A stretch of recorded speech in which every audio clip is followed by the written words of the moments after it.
Friends, இந்த சீத்தாப்பழத்தில் வந்து fruit borer effect இருக்குது, தண்டு துளைப்பான். இதை வந்து ஃபஸ்ட்டு நீங்கள் என்ன பண்ணணும் அப்படி பார்த்தீங்கன்னா, அஃபெக்ட் ஆன ஃப்ரூட் எல்லாத்தையுமே நீங்கள் கலெக்ட் பண்ணி அதை வந்து நீங்கள் அவுட் பண்ணணும்.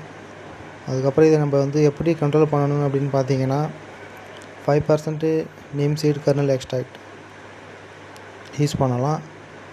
நீம் ஆயில் யூஸ் பண்ணலாம். நீம் ஆயில் வந்து லிட்டருக்கு 5 ml. அது கூட வந்து டிட்டர்ஜென்ட் பவுடர் யூஸ் பண்ணலாம். 1 லிட்டருக்கு 1 கிராம் யூஸ் பண்ணலாம். அதுக்கப்புறம் பயோ ஃபங்கிசைடு பார்த்தீங்கன்னா வெட்டிசிலியம் லக்கானி யூஸ் பண்ணலாம்.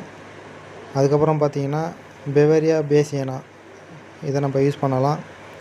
இது வந்து நம்ம வராமல் கண்ட்ரோல் பண்ணுறதுக்கு என்ன பண்ணணும்னு பார்த்தீங்கன்னா, அக்டோபர் மந்தில் நீங்கள் வந்து இந்த ஆர்ச்சர்ட் வச்சுக்கிறீங்களா, ஃப்ரூட் ட்ரீஸ் எல்லாம் வச்சுக்கிறீங்களா, ஃப்ளட் இரிகேஷன் பண்ணணும்.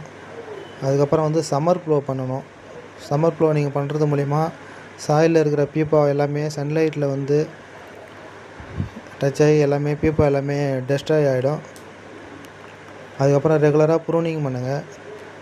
அதுக்கப்புறம் இது எப்படி கண்ட்ரோல் பண்ணலான்னா, ஒரு 40 to 45 டிகிரி செல்சியஸில் ஹாட் வாட்டர் நம்ம ஸ்ப்ரே பண்ணலாம். அப்படி ஸ்ப்ரே பண்ணும்போது அதில் இருக்கிற எக்ஸு மேகட்ஸ் எல்லாமே வந்து டெஸ்ட்ராய் ஆகிடும். இது மூலிமா நம்ம அந்த பிளான்ட்டை நம்ம வந்து கேர் பண்ணலாம். நன்றி.